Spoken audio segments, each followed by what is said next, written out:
தக்காளி விலை இப்போ ரொம்ப கம்மியாக விற்கிது. கிலோவே ரூ. 10 ரூ. 12 தான் விற்குது.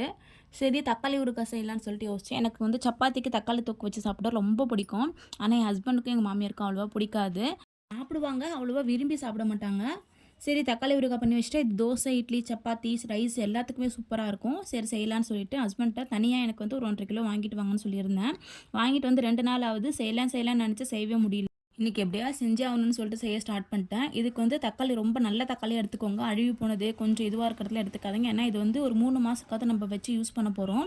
அதனால் நல்லா ஃப்ரெஷ்ஷாக இருக்கிற நல்லா பழமாக இருக்கிற தக்காளி எடுத்துக்கலாம். ஃபஸ்ட்டு புளியை ஊற வச்சுக்கலாம். ஒரு பெரிய எலுமிச்சைப்பழ சைஸில் புளி எடுத்துக்கலாம். இது வந்து தண்ணி லைட்டாக சூடு பண்ணிவிட்டு புளியை போட்டு மூடி வச்சுருங்க. நல்லா ஊறட்டும்.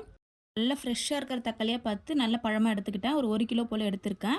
இது நல்லா தண்ணியில் வாஷ் பண்ணிவிட்டு துணியை வச்சு நல்லா தண்ணி இல்லாமல் துடைச்சிருங்க. ஏன்னா நம்ம வந்து ரொம்ப நாள் யூஸ் பண்ணுறதுனால தண்ணி இருந்தால் சீக்கிரமாக கெட்டு போயிடும். ஒரு நல்ல காட்டன் துணியை வச்சு நல்லா துடைச்சிக்கலாம். துடைச்சிட்டு தக்காளியை சின்ன சின்னதாக கட் பண்ணி எடுத்துக்கோங்க. தக்காளியில் மேலே பச்சை கலரில் இருக்கு இல்லையா, அதை மட்டும் கட் பண்ணி எடுத்துருங்க. அது நமக்கு தேவையில்லை. சின்ன சின்னதாக கட் பண்ணி ஒரு கடாயில் தக்காளி மட்டும் போட்டு தட்டு போட்டு மூடி வச்சுருங்க. தண்ணி எதுவுமே சேர்க்க வேணாம். தக்காளியில் நல்லா தண்ணி விடும். நல்லா தண்ணி விட்டதுக்கப்புறமா புளி நல்லா கரைச்சி ஊற்றிடுங்க. தட்டு போட்டு மூடிடுங்க. நல்லா கொதித்து சுண்டி வரட்டும். இப்போ நம்ம ஊறுகாய்க்கு ஒரு மசாலா ஒன்று ரெடி பண்ணணும். இதுக்கு வந்து 1 ஸ்பூன் வந்து வெந்தயம், 1 ஸ்பூன் வந்து கடுகு எடுத்துக்கோங்க. லைட்டாக வறுத்துக்கோங்க. வெந்தயம் வந்து லைட்டாக கலர் மாறணும். நீங்கள் வந்து அடுப்பு ஆஃப் பண்ணிவிட்டு அதே சூட்டில் வந்து கடுகு போட்டு நல்லா வறுத்து எடுத்து வச்சுக்கோங்க. இது ஆறுனது ஒரு மிக்ஸி ஜாரில் அரைச்சி எடுத்து வச்சுக்கலாம். இப்போ தக்காளி நல்லா வெந்துருச்சு. தண்ணியெல்லாம் போய் நல்லா சுருண்டு வந்திருக்கு பாருங்கள். இந்த ஸ்டேஜில் அடுப்பு ஆஃப் பண்ணிக்கலாம். இப்போ நம்ம தாளிப்பு போட்டுக்கலாம்.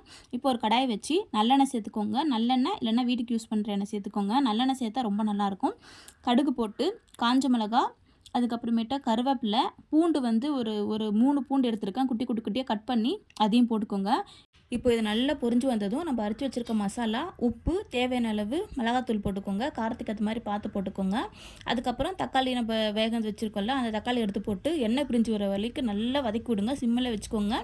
எண்ணெய் பிரிஞ்சு வந்ததும் அடுப்பு ஆஃப் பண்ணிவிட்டு இது நல்லா ஆற வச்சு ஒரு பாட்டிலில் ஸ்டோர் பண்ணி வச்சுக்கிட்டிங்கன்னா சூப்பராக இருக்கும். 3 மாதம் வரைக்கும் கண்டிப்பாக யூஸ் பண்ணலாம். உங்களுக்கு இந்த வீடியோ பிடிச்சிருந்தா லைக் பண்ணுங்கள், சப்ஸ்கிரைப் பண்ணுங்கள். பாய்.